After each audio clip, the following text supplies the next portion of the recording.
Selamat pagi adik-adik sekalian. Ya, kita bersyukur sama Tuhan bisa kembali datang sekolah minggu ya.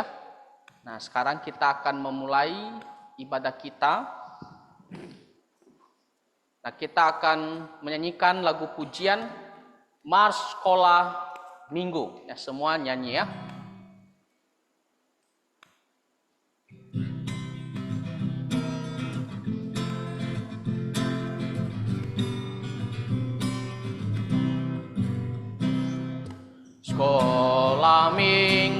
Sekolah minggu, rumah kanak-kanak semua.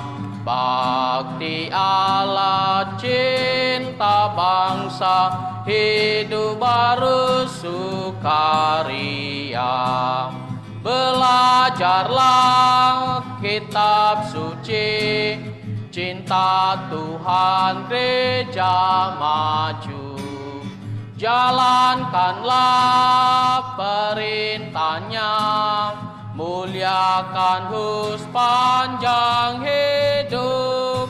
Sekolah minggu, markas kanak-kanak semua. Cari jiwa maju terus, berseraja di tentara Kristus. Belajarlah kitab suci, cinta Tuhan gereja maju. Jalankanlah perintahnya, muliakan sepanjang hidup. Oke, satu lipat tangan.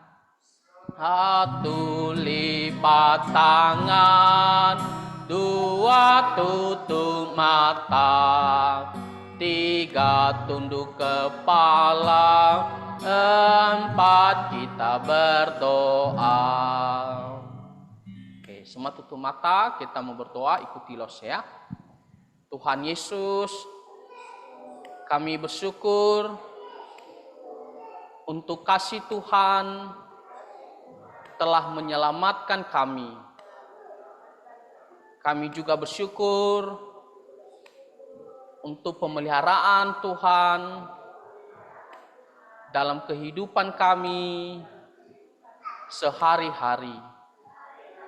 Sehingga pagi hari ini kami bisa datang ke rumah Tuhan dengan sukacita, beribadah kepada Tuhan.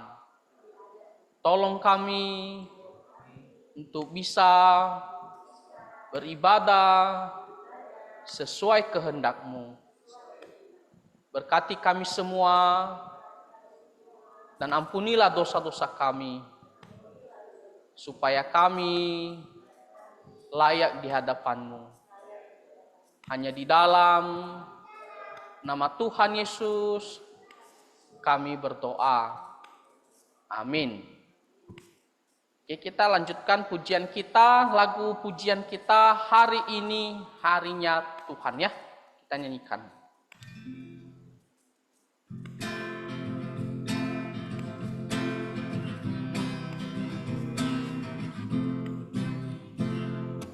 Hari ini harinya Tuhan, mari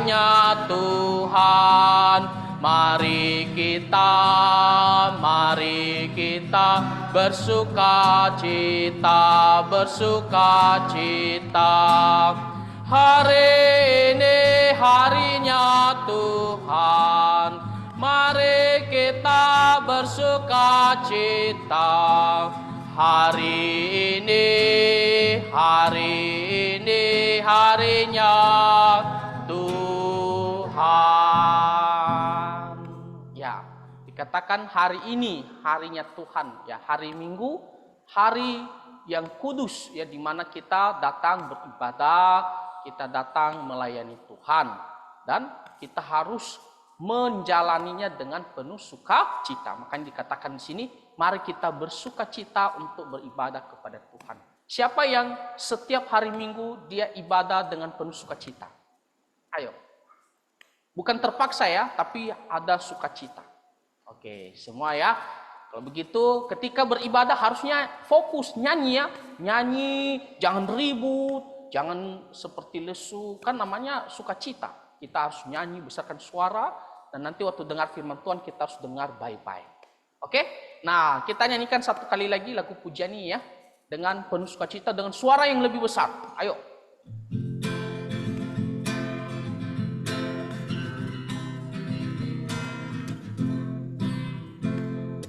Hari ini harinya Tuhan, harinya Tuhan. Mari kita bersukacita, bersukacita. Hari ini harinya Tuhan, mari kita bersukacita. Hari ini harinya Tuhan. Ya, kita lanjutkan pujian kita. Pakailah aku ya.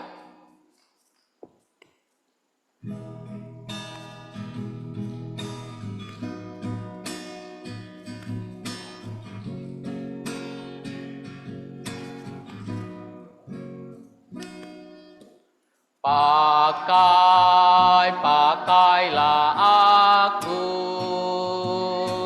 sebagai pelayan kecilmu, walau aku masih terlalu kecil. Tuhan, pakai aku.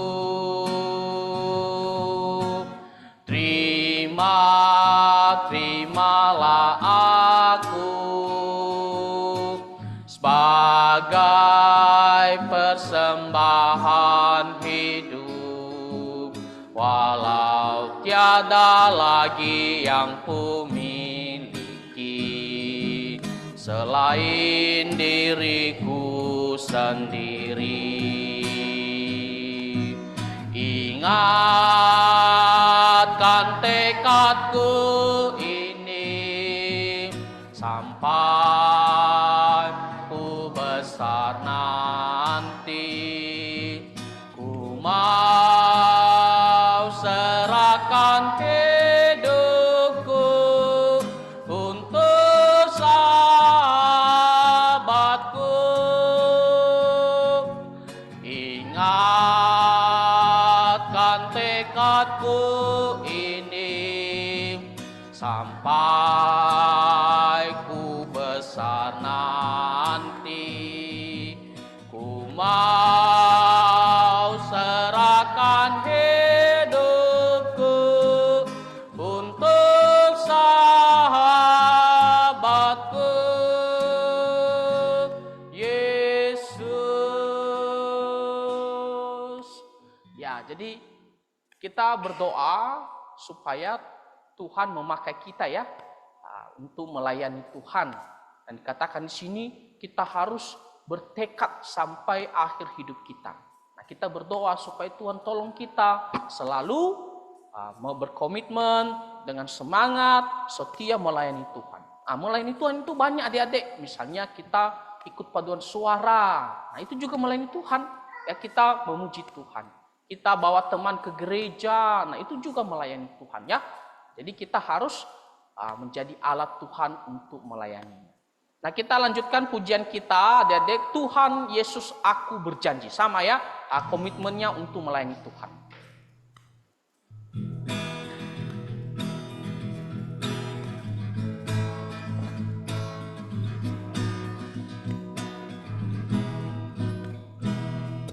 Tuhan Yesus aku berjanji jadi murid-Mu yang setia, rajin berdoa baca Alkitab, selalu bersaksi bagimu.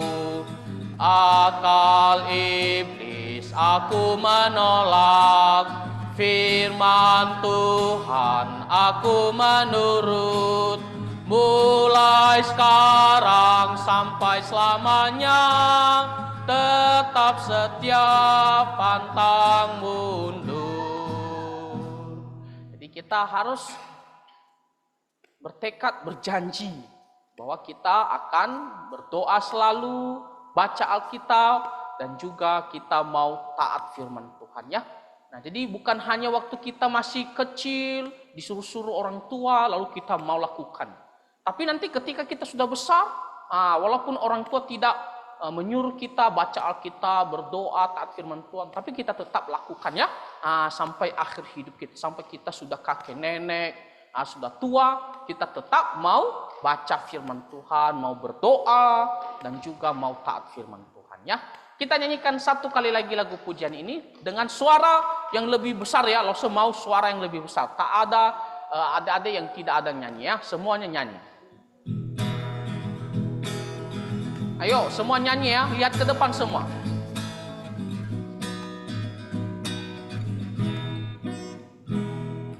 Tuhan Yesus, aku berjanji jadi murid-Mu yang setia, rajin berdoa, baca Alkitab, selalu bersaksi bagimu.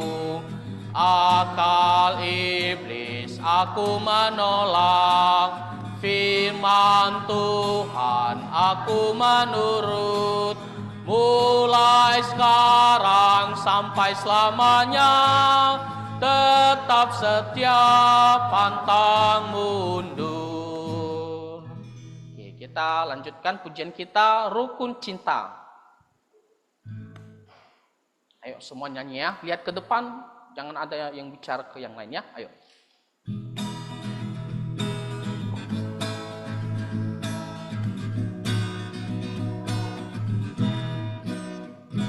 Rukun cinta satu sama lain, itulah maunya Tuhan. Rendah hati serta ramah tamah, itulah maunya Tuhan. Tunjukkan, saksikan, Tuhan lihat buktinya. Tunjukkan, saksikan, Tuhan lihat buktinya. Nah, kita harus cinta satu sama lain. Maksudnya apa? Maksudnya kita harus mengasihi ya teman-teman kita, tak boleh berantem. Nah, siapa yang suka berantem di sini? Tak ada ya? Semua tidak suka berantem ya. Siapa yang mengasihi temannya? Wah, semua mengasihi temannya ya. Tapi nanti kalau sudah di playgroup suka berantem ya. Oke, tak boleh berantem ya. Harus mengasihi teman, dikatakan rukun cinta satu sama lain. Artinya hidup tenang, damai dengan teman-teman kita. Bukan hanya waktu sekolah minggu adik-adik, tapi nanti ketika kita sudah besar, sudah bekerja, sudah menikah, sudah tua, kita tetap harus hidup mengasihi orang lain ya. Bisa mengerti ya? Nah, kita harus buktikan, jangan hanya kita bilang saya mengasihi teman, tapi kita tidak membuktikannya ya.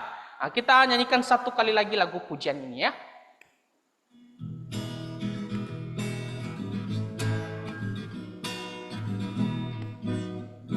Rukun cinta satu sama lain, itulah maunya Tuhan.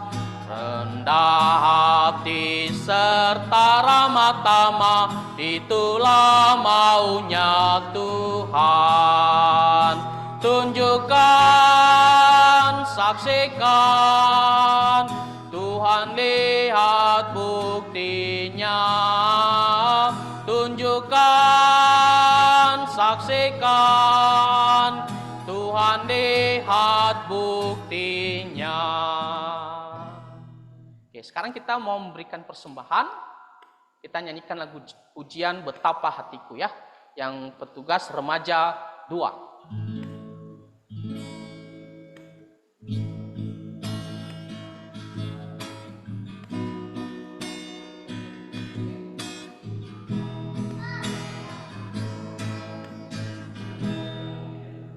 Betapa hatiku berterima kasih Yesus, Kau mengasihiku, Kau memilikiku.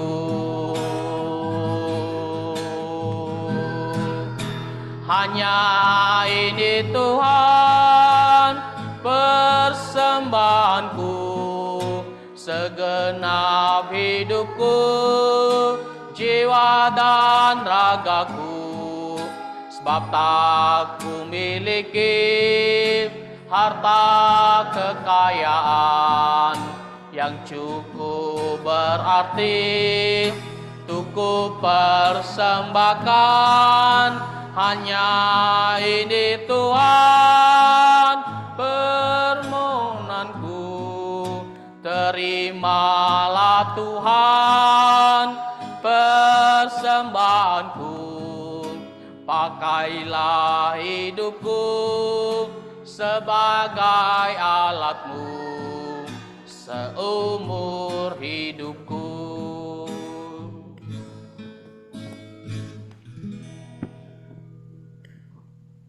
Teman-teman semuanya, mari kita bersatu dalam doa. Tuhan Yesus yang bertata di dalam kerajaan sorga, Tuhan, kami bersyukur kepadamu, Tuhan telah mengumpulkan kami di tempat ini untuk mendengarkan cerita firman Tuhan. Tuhan Yesus, sebentar lagi kami akan memulaikan ibadah kami. Kami mohon kepadamu Tuhan, biarlah kiranya Tuhan yang membantu kami dalam pendengaran firman Tuhan. Dan ini juga Tuhan, persembahan yang telah kami kumpulkan. Semoga persembahan ini dapat menjadi berkat dan dapat membangun kerajaan Tuhan. Terima kasih Tuhan, ampunilah segala dosa kami, di dalam nama Tuhan Yesus kami berdoa. Amin. Terima kasih Matius dan Ruben. Nah, kita akan lihat pengumuman. Pertama, saat teduh anak sekolah minggu dilakukan setiap malam jam 8 sampai 8.30. Mari semuanya ikut bersaat teduh bersama. Jadi yang tidak ikut saat teduh, ikut bersaat teduh ya setiap malam. Kedua, asisten GSM dan anak kelas remaja diminta untuk ikut dalam renungan malam remaja setiap malam jam 9. Jadi baik anak remaja maupun asisten ya, semua ikut ya di renungan malam jam 9. Ketiga, asisten diminta untuk langsung update jumlah anak sekolah minggu. Jadi setelah dari sini langsung hitung jumlah dan update. Keempat, petugas playgroup kebaktian hari ini yaitu Losoderma. Selamat beribadah, mendengarkan firman Tuhan, Tuhan memberkati.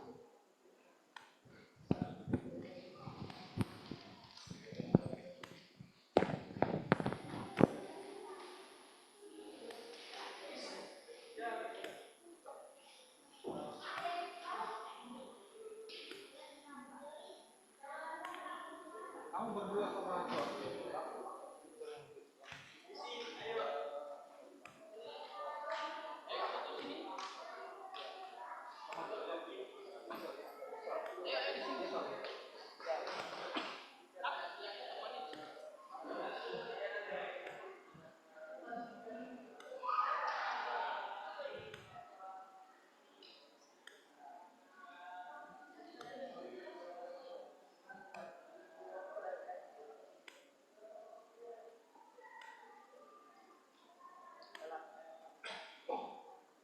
Semua ya?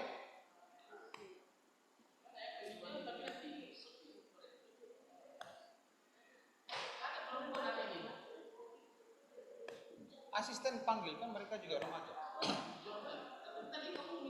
Ambil aja, ambil speaker aja. Gabriel udah. sudah sama saya. Sama saya tuh Gabriel sama Asa udah. Nanti catat aja, saya 2 orang itu. Kamu kan ada si Derans, siapa lagi? Halo, kamu anak baru ya? Siapa namanya? Arya. Siapa yang ngajak? Asa. Keluarga Asa. Oke. Belum. Chance belum. Oke, sebentar ya.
Oke, baik.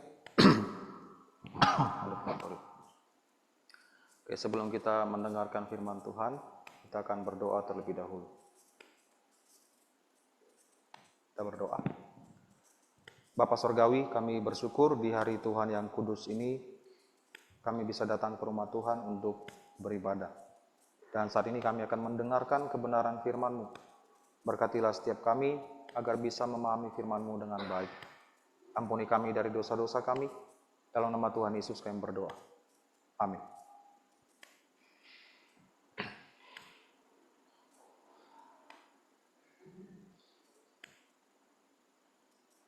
Oke, kita lihat dulu ayat hafalan kita pagi hari ini.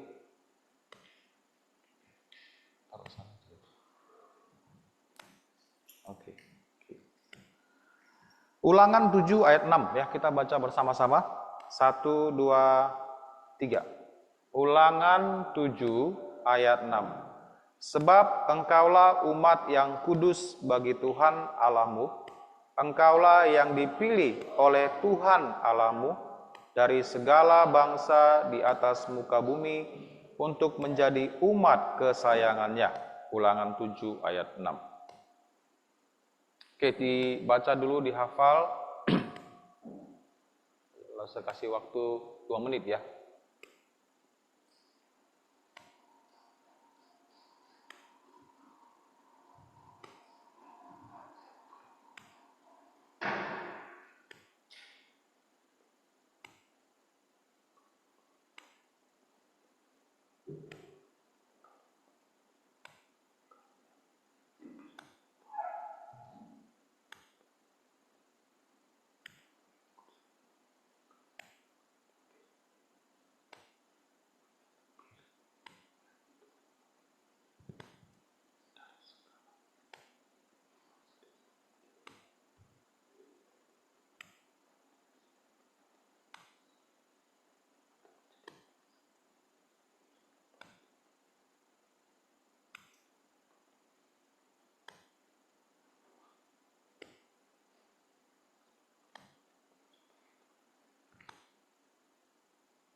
Oke, kita coba hafal bersama-sama ya. Kita baca, nanti Lause hilangkan ya, yang merah itu nanti Lause hilangkan untuk kita semua. Kita baca sama-sama Ulangan 7 ayat 6. 1, 2, 3. Ulangan 7 ayat 6. Sebab engkaulah umat yang kudus bagi Tuhan Allahmu, engkaulah yang dipilih oleh Tuhan Allahmu dari segala bangsa di atas muka bumi untuk menjadi umat kesayangannya. Ulangan 7 ayat 6. Oke, kita hapus ya. Oke, 1, 2, 3. Ulangan 7 ayat 6. Sebab engkaulah umat yang kudus bagi Tuhan Allahmu, engkaulah yang dipilih oleh Tuhan Allahmu dari segala bangsa di atas muka bumi untuk menjadi umat kesayangannya. Bisa? Oke. 1, 2, 3. Ulangan 7 ayat 6. Umat yang kudus. Oke.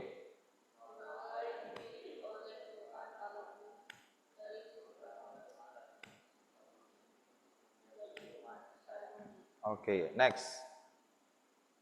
Ulangan. Engkaulah umat yang kudus bagi. Oke.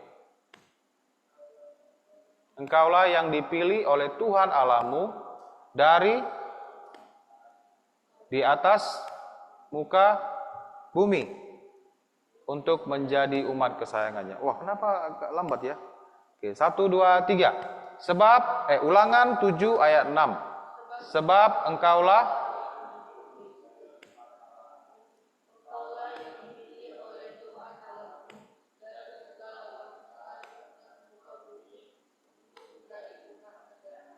Oke. Lanjut 1, 2, 3.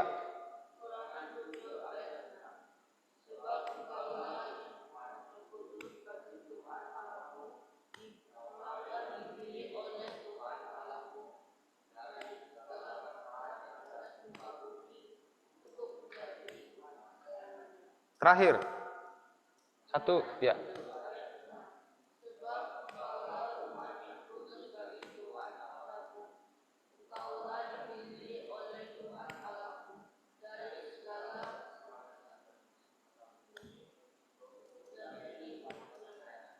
Oke.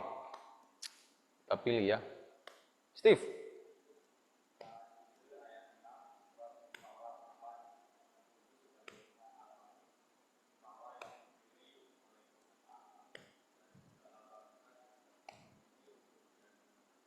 Oke, good. Kamu pilih siapa?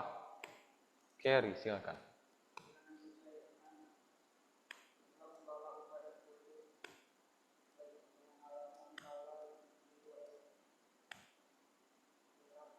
Engkaulah yang dipilih.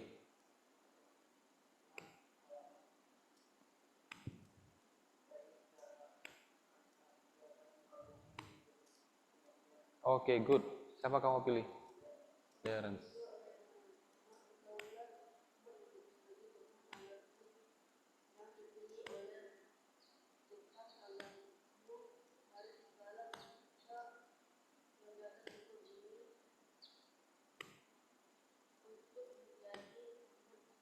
Oke, good. Next. Go fast.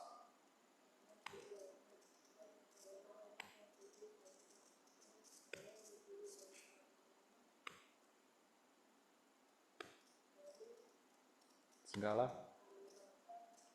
di atas untuk. Oke, kamu pilih siapa? Sa.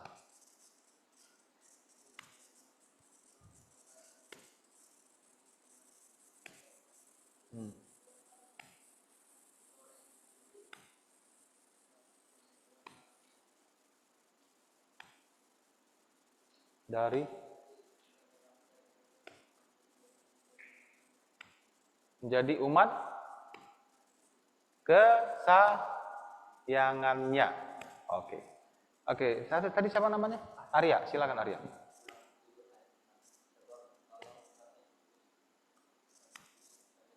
Umat yang kudus bagi Tuhan Allahmu. Bagi Tuhan Allahmu, engkaulah yang iya.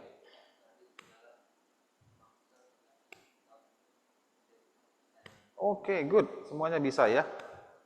Nah, ini berbicara tentang umat Israel ya, yang dipilih oleh Tuhan secara khusus dari segala bangsa di muka bumi. Tuhan memilih Israel untuk menjadi bangsa pilihannya dan menjadi umat kesayangannya ya. Jadi bangsa Israel itu adalah bangsa yang terpilih, dipilih oleh Tuhan. Nah, sama halnya dengan kita juga, orang Kristen, orang percaya, kita diselamatkan karena dipilih. Kenapa Tuhan pilih saya, tidak pilih teman saya? Itu adalah karena kehendak Tuhan. Ya, Tuhan yang punya rencana. Kita tidak bisa memahami mengapa Tuhan melakukan hal itu. Yang kita tahu adalah bahwa ketika Tuhan memilih kita, itu karena Dia mengasihi kita. Dia mengasihi semua orang sebenarnya, tapi tidak semua orang meresponi ya panggilan Tuhan akan keselamatan ini. Jadi kita bersyukur ya, Tuhan memilih kita untuk menjadi umatnya. Jadi kita harus hidup kudus bagi Tuhan. Nah, firman Tuhan hari ini kita sudah masuk ke pelajaran kelima. Hidup sebagai umat pilihan Allah. Bacaannya dari 1 Petrus 1 sampai 5. Ada 3 tujuan yang mau kita capai. Pertama, menemukan siapa, apa, kapan, dan di mana, dan mengapa dari surat 1 Petrus. Kedua, memahami apa artinya hidup bagi Kristus dalam dunia yang memusuhi. Artinya dunia ini adalah dunia yang tidak suka dengan orang Kristen. Dunia yang tidak suka dengan umat Tuhan ya. Dunia ini dikuasai oleh si iblis dan para pengikutnya, dan segala pencobaan kenikmatan dunia itu adalah tawaran dari si iblis supaya kita berdosa kepada Tuhan. Yang ketiga, menyerahkan diri kita untuk percaya dan taat pada Kristus bahkan dalam situasi yang sulit. Nah, fokusnya nanti tentang bagaimana kita menghadapi kesulitan ya sebagai seorang Kristen. Kebenaran dari cerita ini adalah Tuhan Allah memanggil umat pilihannya untuk hidup kudus, mengasihi, dan hidup dengan berani sebagai saksi bagi Kristus. Jadi kita dipanggil bukan hanya untuk diselamatkan, ya, tapi kita dipanggil untuk hidup kudus. Sama seperti Tuhan yang adalah kudus memanggil kita, maka kita juga harus hidup kudus. Kita mengasihi Tuhan, mengasihi sesama. Dosen Lasa selalu bilang ya, salib yang horizontal, yang vertikal dari bawah ke atas, itu berbicara tentang kasih manusia kepada Tuhan. Salib yang horizontal, yang ini, kasih manusia dengan manusia, sesama manusia. Jadi ingat lambang salib, ingat bahwa kasih itu harus ada 2 aspek yang paling penting, kasih kepada Tuhan dan kasih kepada sesama. Kalau seseorang mengasihi Tuhan, pasti dia akan mengasihi sesama. Nah, belum tentu kalau seseorang mengasihi sesama, dia dikatakan mengasihi Tuhan, karena orang tak percaya juga bisa mengasihi sesama, tapi ada maksud tujuannya ya. Tapi seorang Kristen harus menunjukkan kasih kepada Tuhan terlebih dahulu, lalu kasih kepada sesama akan terpancar dengan sendirinya. Kemudian kita hidup dengan berani sebagai saksi bagi Kristus, dengan berani mempertahankan iman. Kamu harus berani bilang kamu Kristen. Ya, berani bilang dirimu adalah seorang Kristen. Jangan malu, jangan merasa minder. Waktu kemarin bulan puasa, di lampu merah selalu dibagi-bagikan takjil. Ketika ditawarkan kepada kamu berani bilang kamu Kristen? Atau, kuenya enak, ada makanan lumayan, bilang Kristen, saya nggak puasa, saya orang Kristen. Terima kasih. Jangan asal terima, karena itu sesungguhnya diberikan untuk mereka yang berpuasa. Kalau kamu terima dan kamu tak bilang identitas kamu tak jujur. Kecuali kamu bilang, saya Kristen. Nggak apa-apa Pak, bagi-bagi aja. Kamu boleh terima. Paham? Itu hal yang sederhana kan? Identitas kamu sebagai Kristen. Berani tidak kamu bilang kamu Kristen? Jadi kita harus berani ya menjadi saksi bagi Kristus. Nah, surat Petrus itu diperkirakan tahun 62 sampai 63 Masehi ya.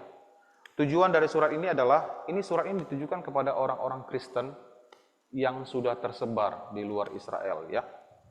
agar orang-orang Kristen sabar dalam menghadapi kesulitan ataupun penderitaan dan berserah sepenuhnya pada Tuhan, serta mengingatkan mereka agar mereka selalu setia mengikuti Tuhan. Jadi mereka mengalami penganiayaan, penderitaan oleh karena iman percaya mereka kepada Tuhan. Mereka harus diperhadapkan dengan ancaman, mau tetap ikut Tuhan atau mau tinggalkan Tuhan. Hidup mereka begitu sulit, harus dalam pelarian, dikejar-kejar, bisa ditangkap, dipenjarakan, bahkan dibunuh. Dalam keadaan seperti itu, bagaimana kita mau jadi pengikut Kristus? Kita sekarang enak sekali ya. Kamu ke gereja, tidak ada yang menghalangi kamu, melarang kamu, tidak ada yang menganiaya kamu di jalan. Kamu bisa pergi dengan aman, bisa beribadah dengan tenang, terbuka, gedung gereja ada salib di atas pun boleh. Zaman dahulu, gereja mula-mula mereka harus sembunyi-sembunyi beribadah. Tak boleh ketahuan sama orang lain. Kalau ketahuan sama negara, pemerintahan Romawi, ditangkap. Orang-orang Yahudi yang tidak percaya, mereka nggak suka. Ingat, Saulus ketika sebelum bertobat, dia tangkapin semua orang-orang Kristen. Bahkan dia kasih persetujuan agar mereka bisa dibunuh. Dan Stefanus dibunuh, dilempar dengan batu sampai mati oleh karena iman. Tapi sekarang orang Kristen, walaupun bebas beribadah, malah makin malas beribadah. Ke gereja aja harus dibangunin. Bentar lagi, 10 menit. Oh, gitu. Terlambat datang ke gereja, malas datang ke gereja, hujan nggak ke gereja, ngantuk ke gereja, sepanjang malam main games, tak ada persiapan hati ke gereja. Dulu, orang Kristen mula-mula tidak seperti itu, sangat semangat untuk beribadah kepada Tuhan. Meskipun ada ancaman kematian, orang-orang mengintai mereka, mereka tetap mau ibadah. Sekarang nggak ada ancaman kematian, malas beribadah. Gimana kalau kita hidup di masa gereja mula-mula? Saya yakin tak akan ibadah. Sedangkan tidak ada ancaman saja, kamu tak ke gereja. Hidup begitu nyaman, begitu aman, begitu tentram. Malas ke gereja. Bagaimana kalau ada penganiayaan? Saya yakin tak akan ke gereja. Sederhana sekali. Lihat bagaimana sikap hati kita ketika kita datang beribadah. Kalau dalam keadaan baik saja kamu nggak mau ke gereja, maka kamu dalam keadaan menderita, menghadapi kesulitan, kamu tidak akan ke gereja. Lalu selain mengingatkan mereka untuk sabar, Petrus juga bilang tetap setia. Karena kesetiaan kamu dalam mengikut Tuhan akan membuahkan hasil. Ya. Akan ada mahkota yang diberikan Tuhan. Tuhan akan melihat kamu dan menyambut kamu sebagai hambanya yang setia kalau kamu tetap mengikut Tuhan Yesus sampai maut menjemput kamu. Sampai kamu mati. Tetap setia. Jangan pernah tinggalkan Tuhan. Ya. Tidak boleh kita meninggalkan Tuhan dengan alasan apapun juga. Sekarang orang meninggalkan Tuhan kenapa? Kecewa sama Tuhan. Apa yang didoakan gak didengar. Gak marah sama Tuhan. Hidupnya susah. Banyak sekali penderitaan. Udah setia ibadah setiap minggu. Berdoa setiap hari. Tapi hidupnya susah terus. Akhirnya tak mau ikut Tuhan lagi, tinggalkan Tuhan. Apalagi yang membuat orang tinggalkan Tuhan? Kekhawatiran hidup. Mencari pasangan. Susah dapat yang Kristen, ada dapat yang non-Kristen.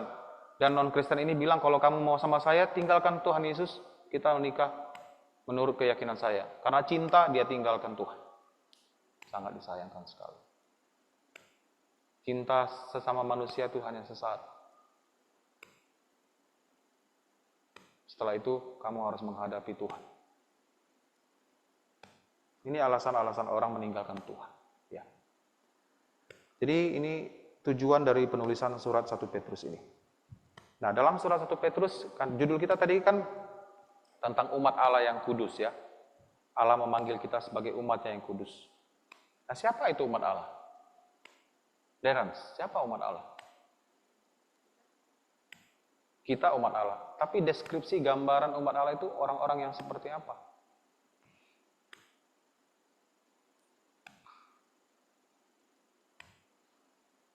Apakah boleh kita bilang semua manusia di muka bumi ini umat Allah?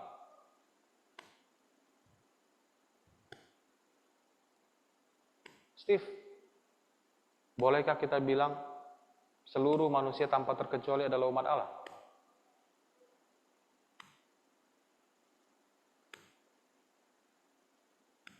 Boleh atau enggak?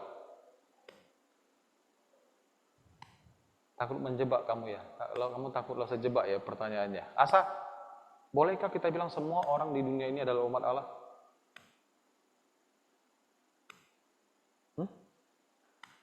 Boleh? Boleh atau enggak boleh? Iya atau tidak? Cuma jawab doang, pilih dua pilihan saja loh. Iya atau tidak? Iya. Iya. Enggak. Oke, enggak. Arya? Tidak. Oke. Kita lihat 1 Petrus 1 ayat 2. Siapa itu umat Allah? Yaitu orang-orang yang dipilih. Dipilih sesuai dengan rencana Allah Bapa kita. Jadi umat Allah, mereka yang percaya adalah orang-orang yang terpilih.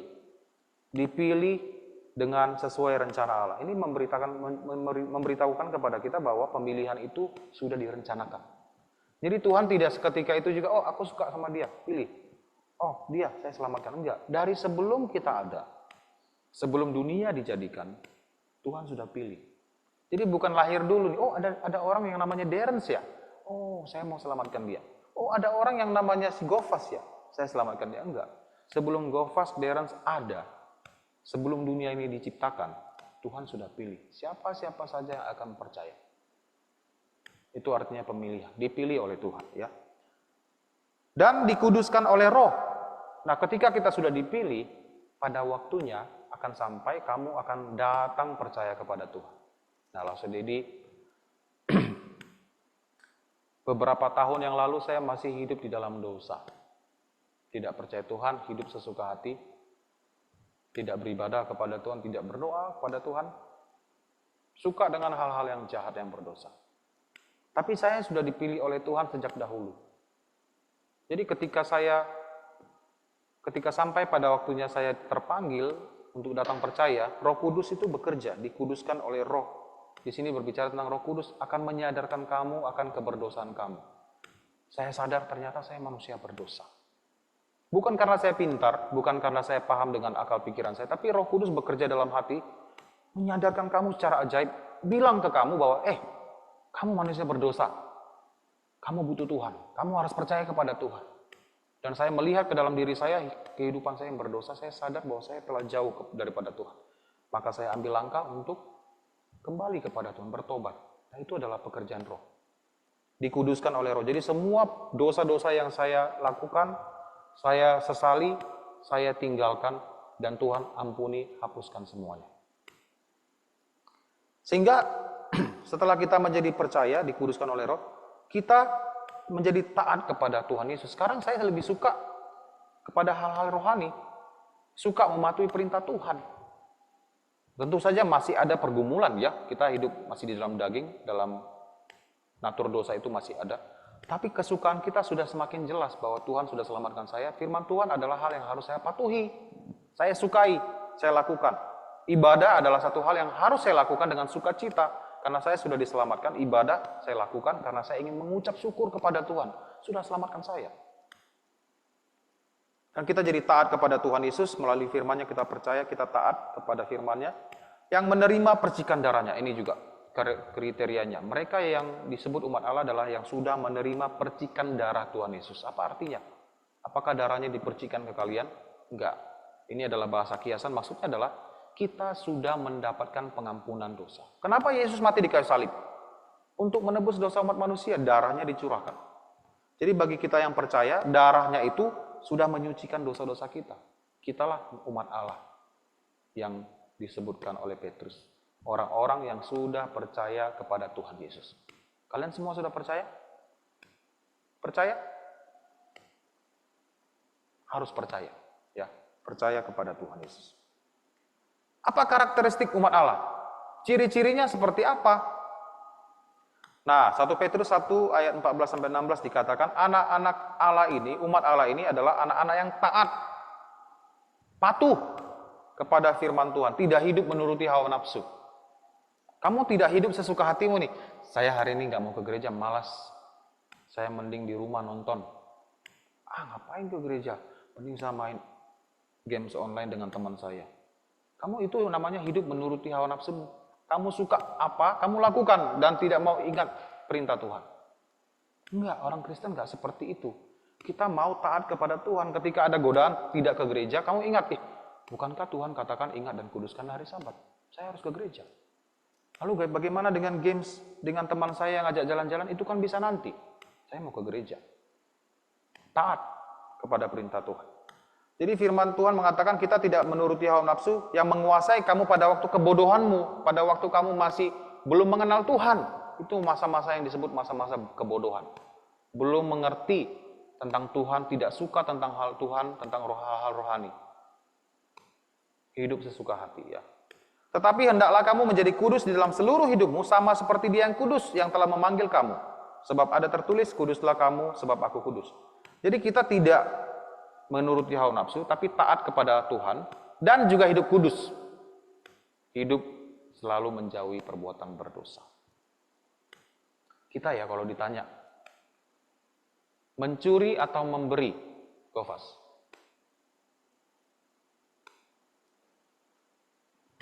Memberi. Berkelahi atau mengasihi, Kerry? Mengasihi. Berbohong atau jujur, Arya?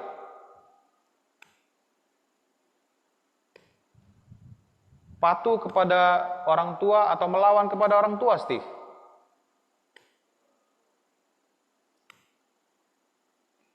Ke gereja atau tidur-tiduran di kasur hari Minggu, Terence?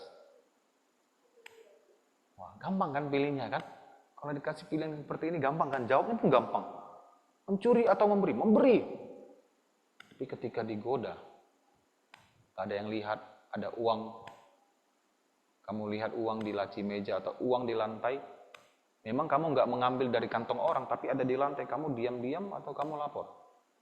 Kamu diam-diam, kamu mencuri. Tapi kalau dikasih pilihan kan gampang kan jawabnya kan? Memberi. Ketika kamu ada sesuatu yang bisa kamu bagikan ke teman kamu, dan kamu lihat teman kamu lagi butuh, mau memberi nggak? Atau kamu berpikir, punya aku ada 2, aku kasih 1 nanti jadi berkurang, tinggal 1 punya saya. Sangat mudah bicara. Hari Minggu gereja atau tidur-tiduran di kasur? Gereja.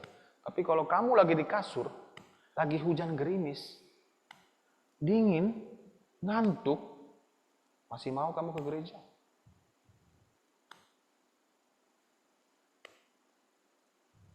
Harus pergi ke gereja. Lawan rasa kantuk kamu. Jangan turuti hawa nafsu kamu. Hawa nafsu itu masih ada dalam diri kita, kamu harus sadar. Masing-masing, semua orang punya hawa nafsu. Hanya kita, perbedaannya terletak pada bagaimana kamu mengontrol hawa nafsu itu. Masing-masing ada tingkatannya. Ada yang tidak bisa mengontrol sama sekali, ada yang bisa mengontrol sedikit, ada yang mengontrol sedang, ada yang bisa mengontrol dengan maksimal. Cobaan ujian itu. Kamu ada di kategori mana? Nah, bagaimana cara kita bisa mengontrol hidup kita supaya tidak menuruti hawa nafsu? Dekat kepada Tuhan. Hanya itu caranya. Tidak ada cara lain. Baca kitab suci, patuhi kitab suci. Dan kamu bisa hidup kudus. Bagaimana cara hidup kudus? Bukan menurut akal pikiran kita ya. Tapi menurut firman Tuhan, Alkitab. Makanya kamu harus baca firman Tuhan setiap hari. Bagaimana kehidupan umat Allah? Wah, kalau kita tahu umat Allah adalah umat yang terpilih, terpanggil, yang sudah menerima percikan darah, hidup yang taat, hidup kudus. Kehidupannya dalam kehidupan sehari-hari, praktiknya, buanglah segala kejahatan, segala hal yang jahat. Kalian tahu kan yang mana yang jahat? Mengejek teman itu jahat. Menghina teman, membuli teman, menyebut nama orang tua temanmu. Masih ada seperti itu di sekolah? Nama orang tuanya dia tahu, dia panggil bukan nama temannya. Misalnya nama orang tuanya Kadir. Nama anak ini misalnya Kerry. Kerry nama papanya Kadir misalnya. Kadir. Itu nggak sopan. Itu jahat. Coba berani nggak kamu panggil bapaknya langsung namanya dengan namanya? Dulu jumpa papanya bilang, Kadir, berani. Kalau kamu nggak ditempeleng ya. Kalau panggil nama orang sembarang seperti itu. Tapi sama teman dibuat seperti itu. Nggak boleh, itu nggak sopan. Ketika kamu lihat teman kamu di sekolah dibully, dimintain uang, kamu diam saja atau pura-pura nggak lihat? Atau mau hadapi bilang, nggak boleh. Semua yang jahat kamu buang. Tidak hanya kamu tidak melakukan yang jahat, tapi ketika kamu lihat ada orang yang melakukan hal yang jahat kepada orang lain, kamu juga bicara. Berani. Itu nggak boleh. Jangan ganggu dia, nanti saya laporin ke guru ya. Semua yang jahat kamu tidak lakukan. Melawan orang tua, ini juga isu yang paling sering kita hadapi, anak-anak remaja. Suka ngomong lebih besar suaranya daripada orang tua. Banting pintu, lempar barang. Itu nggak sopan sekali ya ngomong begitu ke orang tua. Orang tua lagi ngomong, beli dulu sana. Ada yang pernah seperti itu? Coba nanti kamu punya anak, kamu diperlakukan seperti itu, kamu akan rasakan bagaimana rasanya. Tidak dihargai sama sekali. Itu semua yang jahat. Ya. Segala tipu muslihat, segala hal yang menipu. Ada tipuan, ada maksud tersembunyi dari semua hal yang kamu lakukan. Maksud tersembunyi yang ingin merugikan orang lain, menguntungkan diri kamu sendiri.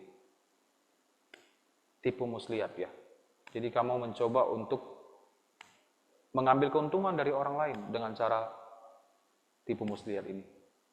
Kemudian segala macam kemunafikan, hal-hal yang kamu tampilkan di depan kelihatan baik, di belakang kamu berbeda, orangnya jahat. Orang yang punya muka dua. Dulu waktu selesai mengajar di sekolah metodis, saya sebagai guru BP ya. Kalian tahu guru BP kan?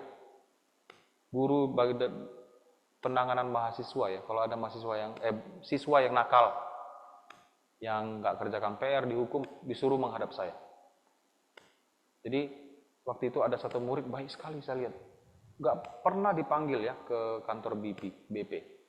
Lalu saya ketemu orang tuanya, Bu, anaknya baik ya, pendiam, juga di sekolah nggak banyak tingkah. Hah? Enggak, masa sih, Pak? Di rumah itu nakal sekali. Di rumah ternyata dia nggak seperti itu, tapi di sekolah bisa baik seperti malaikat.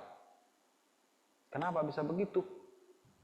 Karena dia ingin mengejar nilai kan. Saya kan guru agama, jadi mungkin di depan saya, nggak tahu di depan guru lain, begitu baik. Saya sampai ditipu ya dengan sikapnya di sekolah. Ternyata di rumah nggak seperti itu.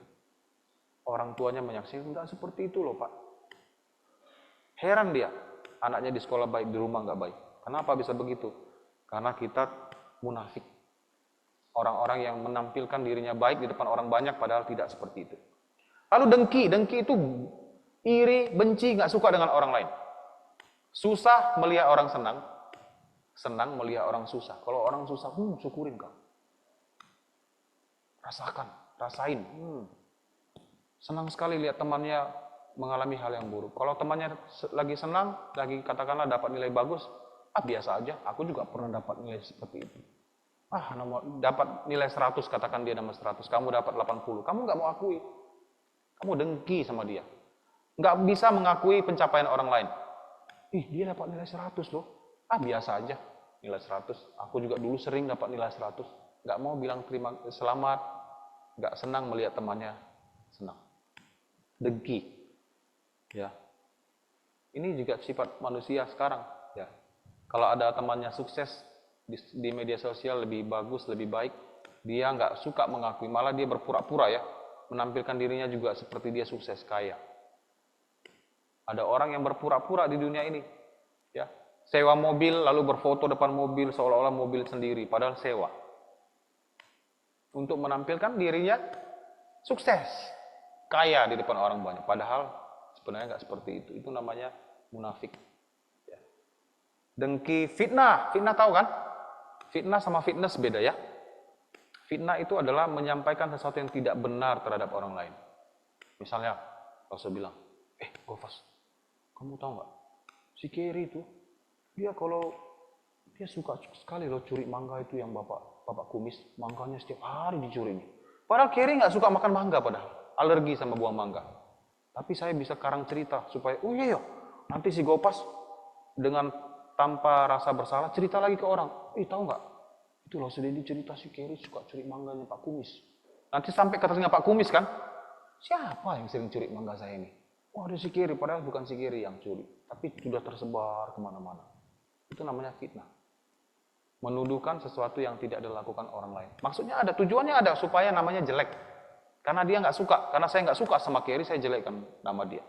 Itu namanya fitnah. Nggak boleh orang Kristen seperti itu. Mulut kita harus selalu berkata yang jujur. Kalau A, katakan A. Kalau B, katakan B. Jangan katakan sesuatu yang tidak benar. Jadi ini sifat ya orang-orang kehidupan orang-orang yang sudah diselamatkan umat Allah. Membuang segala kejahatan, segala tipu muslihat, segala macam kemunafikan, segala macam kedengkian dan segala macam fitnah. Lalu apa yang disukai oleh umat Allah?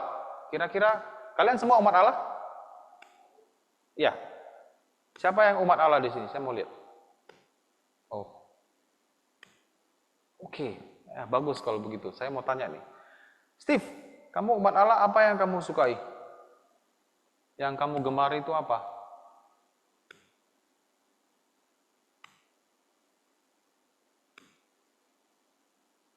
Sebagai umat Allah, apa yang paling kamu sukai?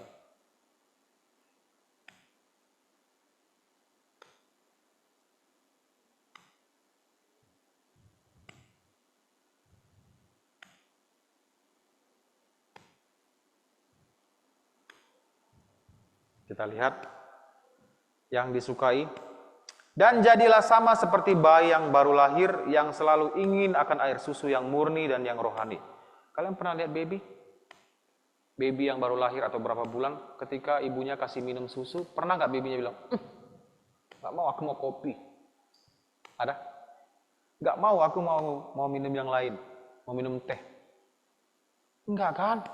Dia dengan sendirinya akan minum susu, dan kalau dia lapar, dia nangis. Ketika dikasih susu, dia diam. Karena itu yang bisa dia minum pada waktu itu. Dan selalu ingin minum susu kan. Bayi itu kalau kamu kasih minum, kalau kamu nggak kasih dia stop, dia nggak stop loh. Karena dia masih belum sadar bagaimana cara stop. Dia kenyang, sampai sekenyang-kenyangnya bisa sampai muntah. Kalau kita kan beda kan, kita kan udah makan, udah kenyang nih. Kita berhenti kan. Bayi nggak bisa begitu. Sampai kadang dia minum sampai bisa muntah. Pokoknya asal ada susu, ada kesempatan minum, dia minum. Seperti itulah hendaknya kita yang selalu ingin hal-hal yang rohani. Ya. Sama seperti bayi yang baru lahir yang selalu ingin akan air susu yang murni dan yang rohani supaya olehnya kamu bertumbuh. Jadi dengan minum ASI, bayi bertumbuh, kita secara rohani melalui firman Tuhan. Ya. Kita bisa bertumbuh. Selalu suka baca firman Tuhan. Ingin mematuhi firman Tuhan seperti bayi yang selalu ingin minum susu. Apakah kamu seperti itu? Sangat mudah ya sebenarnya menilai itu. Dari ibadah saja. Kalau kamu rajin sekali ibadah, suka sekali ibadah, kamu itu seperti bayi yang selalu ingin minum susu. Tapi kalau ibadah saja diingatkan, bilang iya tapi nggak nongol, nggak datang. Renungan malam juga nggak muncul-muncul. Kamu nggak bisa bilang kamu seperti bayi yang suka air susu, ingin bertumbuh. Kamu nggak suka hal yang rohani. Itu salah satu pertanda buruk ya bagi seorang yang mengatakan dirinya sebagai umat Allah. Dikatakan olehnya kamu bertumbuh. Melalui firman Tuhan kamu bisa bertumbuh.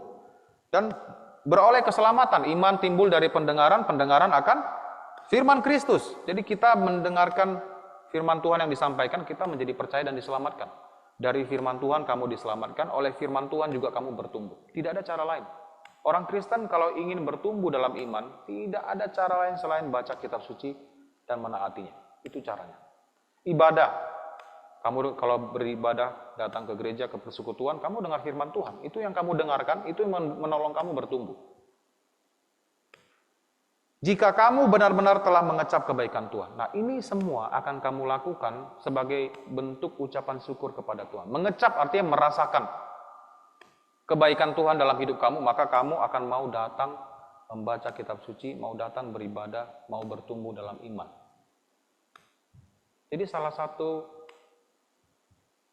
alasan mengapa kita beribadah, kita mau dekatkan diri pada Tuhan adalah karena kita bersyukur untuk keselamatan yang sudah kita terima. Kita sudah merasakan kebaikan Tuhan. Kalau kamu mendapatkan perlakuan baik, pertolongan dari orang lain, kamu pasti ingat orang itu kan? Dan selalu ingin menjaga, menunjukkan rasa hormat kepada orang itu, benar nggak? Kalau kamu dibantu teman kamu dalam kesulitan, kamu akan ingat orang itu, orang ini pernah bantu saya waktu saya susah. Dan kalau lihat dia, kita kayak segan. Kayak ada rasa hormat. Halo. Benar nggak? Kamu begitu nggak? Ada satu ingatan dalam benak kamu tentang orang itu, Sehingga bagaimanapun juga kamu akan selalu menunjukkan rasa hormat kepada dia. Rasa segan kepada orang. Karena dia pernah membantu kamu. Kebaikannya pernah kamu rasakan. Ya. Sama seperti Tuhan. Tuhan menunjukkan kebaikannya kepada kita setiap saat. Bukan sekali-sekali. Kalau orang yang sekali-kali aja membantu kamu, kamu bisa tunjukkan rasa hormat. Bagaimana dengan Tuhan yang setiap hari menunjukkan kebaikan kepada kamu? Tidakkah kita akan lebih lagi datang mendekatkan diri pada Tuhan, beribadah, bersyukur kepadanya? Benar nggak, Arya? Benar? Ya benar. Kita akan tunjukkan rasa syukur kita kepada Tuhan dengan datang. Ada kesempatan untuk ke rumah Tuhan, saya pergi. Bukan, sekali seminggu cukuplah ke rumah Tuhan. Tuhan sudah senang kok 1 kali seminggu. Itu sikap hati yang tidak menunjukkan rasa syukur kepada Tuhan.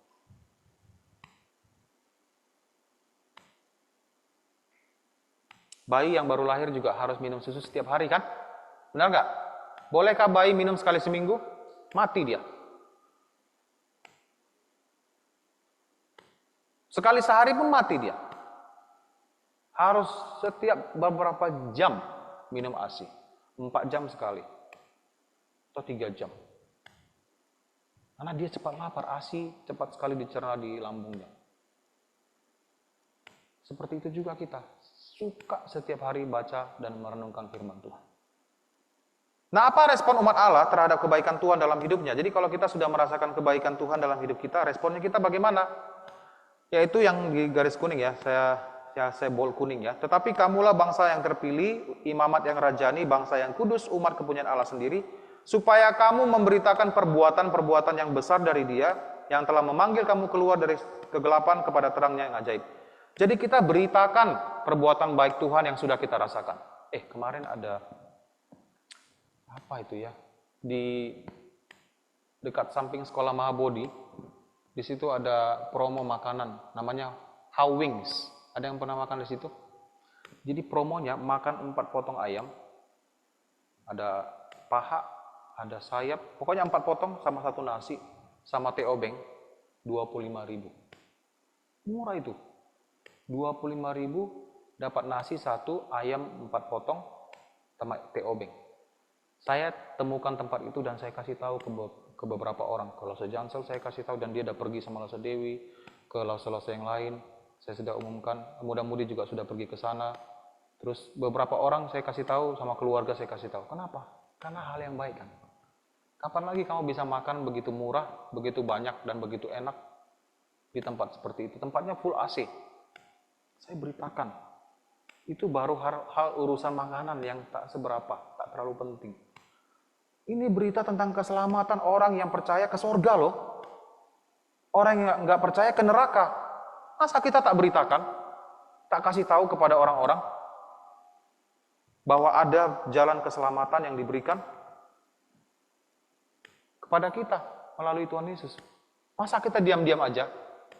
Bolehkah kita seperti itu? Boleh. Harusnya enggak kan? Kita beritakan perbuatan yang besar yang telah dilakukan oleh Tuhan dalam hidup kamu. Dan tidak hanya mengabarkan Injil kan, kita bilang percaya Yesus kamu diselamatkan. Kita juga bersaksi dengan cara hidup. Nah, ini penting juga ya. Milikilah cara hidup yang baik di tengah-tengah bangsa-bangsa bukan Yahudi. Ini bicara tentang orang-orang Israel yang sudah percaya, sudah menjadi pengikut Kristus yang tinggal di perantauan. Dia bilang begini, kamu harus miliki cara hidup yang baik di tengah-tengah bangsa yang tak bertuhan. Kenapa? Supaya apabila mereka memfitnah kamu sebagai orang durjana, orang jahat, mereka dapat melihatnya dari perbuatan-perbuatanmu yang baik. Gak bisa mereka tuduh kamu jadi orang yang durjana, yang jahat. Karena perbuatan kamu baik. Dan kemudian memuliakan Allah pada hari Ia melawat mereka. Nanti mereka pada waktunya, mereka bisa datang dan percaya. Kenapa banyak orang tidak mau jadi Kristen? Kamu tahu di tempat saya, di balai, orang pergi ke gereja.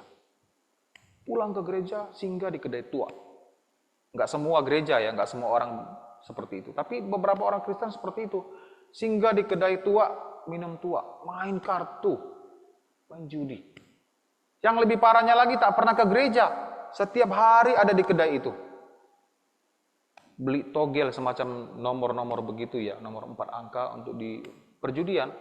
Sepanjang hari di situ main kartu, ngerokok, minum minuman keras, nyanyi-nyanyi sampai tengah malam, mabuk pulang, nggak kerja, main judi slot. Tahu yang slot itu? Dan bilang dia Kristen. Hari Natal pergi ke gereja, pakai baju baru. Setelah Natal, nggak pernah ke gereja lagi. Orang-orang melihat, oh itu Kristen ya. Jadilah orang bilang, oh Kristen hanya seperti itu. Siapa yang mau jadi orang Kristen kalau begitu? Hanya gara-gara segelintir orang yang tidak taat hidupnya, tidak memiliki cara hidup yang benar, orang-orang tak mau jadi Kristen. Padahal Kristen nggak seperti itu. Tapi kita sudah mencerminkan, menggambarkan orang Kristen seperti itu di depan orang banyak. Mau nggak kalian jadi Kristen kalau seperti itu? Saya kasih contoh aja. Kalau sekolah kamu bersekolah, katakan nama sekolahmu sekolah cahaya. Sekolah cahaya ini sekolahnya bagus nih. Kualitasnya bagus, guru-gurunya bagus ngajar. Tapi ada beberapa murid yang pakai seragam sekolah itu selalu bolos, main PlayStation di tempat-tempat tersembunyi, nggak sekolah, bolos, nakal, ikut tawuran. Orang kan lihat tuh atributnya kan, sekolah cahaya. Oh sekolah cahaya, nggak usah lah sekolahin anak saya. Saya lihat banyak anak-anak situ main di PlayStation nggak sekolah loh. Ada tulisannya sekolah cahaya. Tawuran lagi, ikut demo lagi. Padahal hanya sebagian orang saja, yang lain nggak begitu. Tapi gara-gara orang-orang ini, sebagian orang yang melihat atributnya mengatakan bahwa sekolah cahaya seperti itu. Jadilah nama sekolah cahaya jelek hanya gara-gara orang yang tak bertanggung jawab itu. Sama kekristenan juga seperti itu, ya. Gara-gara segelintir orang Kristen yang hidupnya nggak taat, orang mengira itulah kekristenan. Lalu kemudian umat Allah harus siap sedia menderita. Sebab adalah kasih karunia jika seorang karena sadar akan kehendak Allah menanggung penderitaan yang tidak harus ia tanggung. Sebuah kasih karunia, sebuah hal yang pantas, sebuah hal yang baik. Kalau kamu menderita, kalau kamu sadar kamu menderita karena kehendak Tuhan ya, bukan karena kesalahan kamu. Sebab dapatkah disebut pujian jika kamu menderita pukulan karena kamu berbuat dosa? Kalau kita berbuat dosa nih, kamu begal. Begal. Ambil motor orang secara paksa lalu ditangkap warga, dipukulin, sampai bengkak-bengkak, bilang, Tuhan aku menderita. Apakah kamu bisa bilang kamu menderita karena iman? Enggak, kamu mencuri, dipukul. Kamu pantas dapatkan itu. Itulah hukuman untuk kamu. Dikatakan di sini, sebab dapatkah disebut pujian jika kamu menderita pukulan karena kamu berbuat dosa? Ada nggak yang puji dia? Bagus ya, kamu menderita karena Kristus. Enggak. Kamu dipukulin karena dosa-dosa kamu, dan kamu pantas terima itu. Tetapi, jika kamu berbuat baik, ini dikatakan, kamu berbuat baik dan karena itu kamu harus menderita, maka itu adalah kasih karunia pada Allah. Kamu berbuat baik, orang menuduh kamu yang bukan-bukan. Ada orang Kristen yang kasih bantuan berupa makanan, atau bantuan beberapa kepada orang-orang miskin yang bukan Kristen, lalu ada orang bilang, jangan terima itu. Makanan-makanan apapun dari dia, semuanya ada babinya. Orang Kristen kan makan babi. Padahal kamu berikan itu baik, tulus, nggak ada mengandung babi, makanan biasa. Hanya ingin berbagi, kue-kuean pun dibilang ada babinya. Ada orang mungkin bilang seperti itu. Dia kasih beras ya kamu. Jangan mau terima berasnya, nanti kamu jadi Kristen. Padahal kita kasih karena kita tahu dia butuh. Orang akan fitnah kamu dan kamu menderita kan. Kamu kan pasti kecil hati kan. Kok saya berbuat baik dibilang begitu? Itu namanya penderitaan karena perbuatan baik iman kamu. Kamu berbuat baik karena kamu tahu Yesus memerintahkan kita untuk berbuat baik kepada semua orang tanpa terkecuali. Tak boleh pandang-pandang agama siapapun. Kamu buat baik kepada dia, tapi ada orang fitnah kamu, bilang kamu ada maksud tujuan yang buruk. Menderita itu adalah kasih karunia Allah bagi kita. Jadi kalau kamu berbuat baik dan masih dibully, dianggap sebagai orang aneh, itu adalah sebuah kasih karunia Allah bagi kamu. Di sekolah, kalau kamu gurunya nggak hadir kan, apakah sekarang masih ada guru nggak hadir di kelas? Steve, kadang-kadang gurumu bisa nggak hadir di kelas nggak? Kalau nggak hadir di kelas, kamu senang nggak? Senang, ya kan? Jujur aja, senang kan?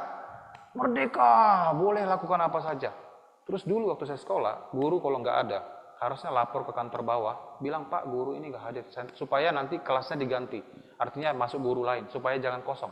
Tapi kita tuh nggak suka ada guru di dalam. Diam-diam aja sampai lewat kelas. Kalau kamu orang Kristen, kamu tahu ini nggak benar, saya harus lapor. Orang-orang satu kelas pasti bilang, sok-sokan.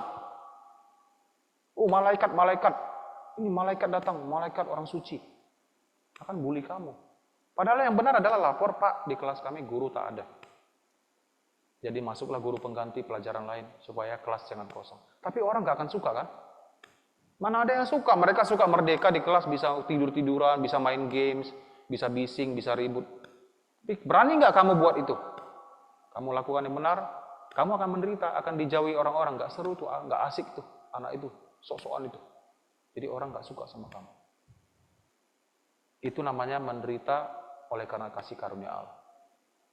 Tapi kalau kamu menyontek di sekolah, lalu ketahuan sama guru dihukum, kamu nggak bisa bilang, aku menderita bagi Tuhan. Enggak, kamu menyontek itu hukuman bagi kamu. Kamu nggak akan dipuji oleh karena perbuatan dosa itu. Ya. Jadi ingat, kamu harus siap menderita bagi Tuhan Yesus. Lalu dikatakan lagi, sebab untuk itulah kamu dipanggil. Karena Kristus pun telah menderita untuk kamu dan telah meninggalkan teladan bagimu supaya kamu mengikuti jejaknya. Tuhan Yesus juga menderita kan? Tuhan Yesus Tuhan loh. Tak berdosa sama sekali. Tak ada berbuat jahat sama sekali. Tapi banyak orang benci dengan dia. Apalagi kita kan? Kita manusia berdosa. Pasti kita dibenci juga. Lebih dibenci bahkan daripada Tuhan Yesus. Yang adalah manusia berdosa. Tapi kita harus sadar bahwa kita dipanggil untuk itu. Bukan hanya untuk diselamatkan, untuk bersaksi, kita juga harus siap, sedia untuk menderita. Makanya dikatakan Petrus, kamu pun, jadi karena Kristus telah menderita penderitaan badani secara fisik, kamu pun harus juga mempersenjatai dirimu dengan pikiran yang demikian. Maksudnya apa? Kamu harus sadar selalu, Tuhan Yesus saja menderita secara fisik, dianiaya, disiksa, bahkan dibunuh di kayu salib.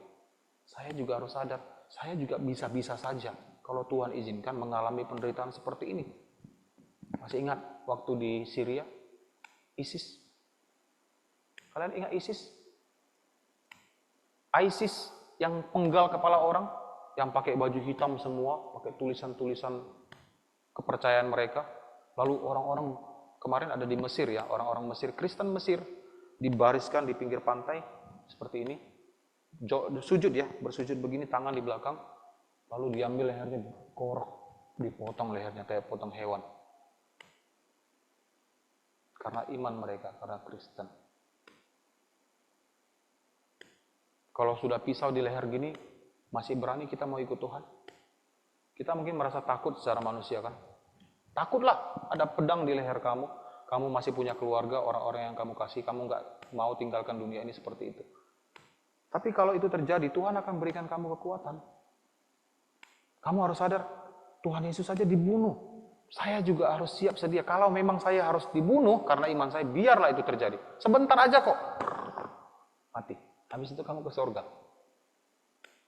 Ya kan, dia hanya bisa menyiksa kamu sebentar kan. Kalau sudah mati, dia pukul-pukul kamu, terasa nggak? Terasa. Namanya orang mati kan. Mau kamu lempar dia ke dalam api, kasih makan buaya, mau kamu lempar dari gedung tinggi, kalau dia sudah mati ya. Ya udah mati, nggak ada rasa sakit lagi. Sebentar aja rasa sakit. Tapi kamu sadar nggak kamu harus siap sedia menderita? Sekarang kita bersyukur sekali tidak ada penganiayaan seperti itu. Kamu kemana-mana tidak ada kan mengancam kamu. Kamu Kristen ya? Dipukul kan nggak ada. Tapi kalau sampai waktunya tiba seperti itu, kamu harus mempersenjatai dirimu dengan pikiran demikian. Tuhan saya sudah menderita secara badani. Saya pun sewaktu-waktu kalau Tuhan izinkan bisa menderita, saya mau siap menderita. Tidak lari. Tidak tinggalkan iman. Jadi seperti yang ISIS itu, mau sangkal Tuhan atau mau dipenggal? Karena kamu takut, iya saya sangkal Tuhan, saya nggak percaya Yesus, Yesus bukan Tuhan. Lalu kamu diselamatkan. Tapi kamu sudah menyangkal iman. Hanya supaya tidak menderita, kamu sangkal Tuhan. Nggak boleh seperti itu. Harus siap menderita. Saya Kristen, saya tetap percaya Tuhan. Polikarpus ya, seorang yang sudah tua, umurnya sekitar 97 tahun, kalau saya tidak salah. Sudah tua. Muridnya Yohanes ketika dia diperhadapkan oleh Kaisar Romawi untuk menyangkal Tuhan Yesus. Sekarang kamu sangkal. Kalau enggak, saya akan lemparkan kamu ke kandang hewan binatang buas, harimau, singa. Dilempar ke situ, dimakan, dicabik-cabik, hidup-hidup loh. Dia bilang, kamu mau ancam seperti apapun, saya tak akan menyangkal Tuhan. 97 tahun saya ikut Tuhan Yesus dan tak pernah dia mengecewakan saya sekalipun. Masa saya mau menyangkal dia sekarang? Akhirnya saking marahnya pemimpin itu disuruh bakar buat perapian yang menyala-nyala, sangat panas sekali, dan dilemparlah si Polikarpus di situ. Kemudian dia dikatakan menurut catatan orang-orang yang menyaksikan dia dibakar sambil bernyanyi. Dan orang-orang melihat tak ada teriakan, wah panas, nggak ada. Dia bernyanyi sambil dia dibakar, lalu orang melihat dia seperti emas yang berkilauan ya dibakar dalam api. Lalu akhirnya dia mati. Setia sampai mati. 97 tahun dia ikut Tuhan, tak pernah dia katakan Tuhan tak pernah mengecewakan saya tidak akan mau menyangkal Tuhan saya. Kematian hanya sebentar. Setelah itu kamu harus menghadap Tuhan. Jadi siap sedia ya menderita. Ini bukan berarti kamu cari-cari penderitaan. Penderitaan itu akan datang sendiri. Ketika Tuhan izinkan terjadi, kamu harus siap menanggung penderitaan itu. Lalu bagaimana sikap kita ketika menghadapi penderitaan? Nah, orang-orang umumnya kecewa, sedih, marah, bertanya-tanya kepada Tuhan, kenapa Tuhan, kenapa? Petrus bilang, tetapi sekalipun kamu harus menderita juga karena kebenaran, kamu akan berbahagia. Ini sebuah kesadaran ya, kamu akan berbahagia ketika kamu menderita. Kenapa? Sebaliknya bersukacitalah sesuai dengan bagian yang kamu dapatkan dalam penderitaan Kristus, supaya kamu juga boleh bergembira dan bersukacita pada waktu ia menyatakan kemuliaannya. Jadi Tuhan Yesus akan menyatakan kemuliaan, dia datang kembali menyambut kita. Dan ketika kita menghadap Tuhan, kita akan disambut oleh Tuhan sebagai hamba yang setia. Ada mahkota yang disediakan bagi setiap orang yang setia melayani Tuhan, setia mengikut Tuhan. Tuhan akan memberikan upah yang sepantasnya sesuai dengan kemurahan Tuhan kepada mereka yang setia mengikut Tuhan sampai akhir hidupnya. Jadi seperti ketika kita hidup menderita, kita selalu diingatkan, ini hanya sebentar.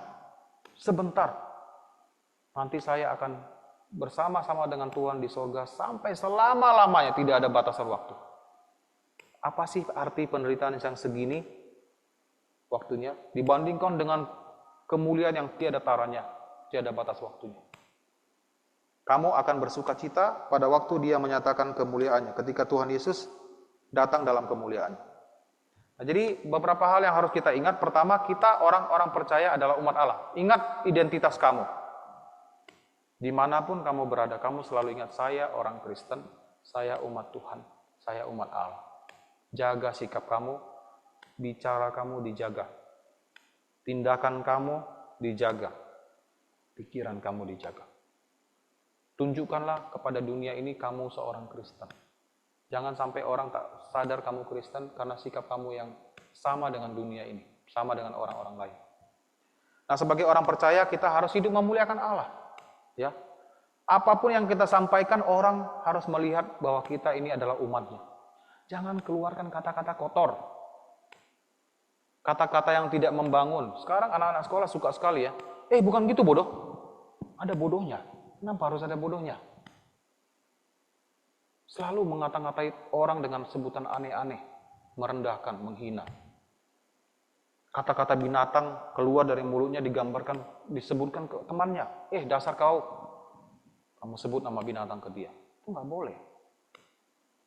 Mulut kita harus memuliakan Tuhan. Apa yang keluar harus membangun orang, ya, memuliakan Tuhan. Kemudian ketiga, kita harus setia mengikut Allah seumur hidup kita. Jangan sampai kamu tinggalkan Tuhan dengan alasan apapun juga, ya. Kesulitan apapun yang kamu hadapi, ingat Tuhan tidak pernah tinggalkan kamu. Dia selalu memperhatikan kamu. Dia tidak pernah ingin melakukan sesuatu yang jahat kepada umatnya. Ujian itu pasti ada tujuannya. Kesulitan itu, penderitaan itu pasti ada tujuannya. Dan kita harus selalu ingat, Tuhan mengasihi saya. Yesus Kristus anaknya yang tunggal saja dia berikan bagi kita, supaya kita diselamatkan.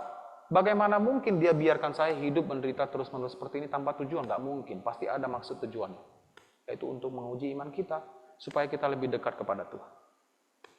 Jadi kita setia mengikut Tuhan, seumur hidup kita. Tidak boleh tinggalkan Tuhan apapun alasannya. Oke, sampai di sini cerita kita pada pagi hari ini. Sepertinya Zoom-nya mati ya. Oh enggak, tapi kok kameranya mati ya. Oke, kita akan tutup dalam doa. Mari kita berdoa. Bapa Sorgawi, kami bersyukur untuk firman-Mu yang telah kami dengarkan. Biarlah kami juga selalu ingat bahwa kami adalah umat Allah yang harus hidup memuliakan Tuhan dengan segala perkataan, perbuatan, dan pikiran kami. Dan kami juga selalu siap sedia untuk menderita bagi Tuhan oleh karena iman percaya kepada Tuhan Yesus. Berkati kami juga dalam perjalanan pulang kembali ke rumah masing-masing, agar kami bisa tiba di tempat tujuan dengan selamat. Dalam nama Tuhan Yesus kami berdoa. Amin.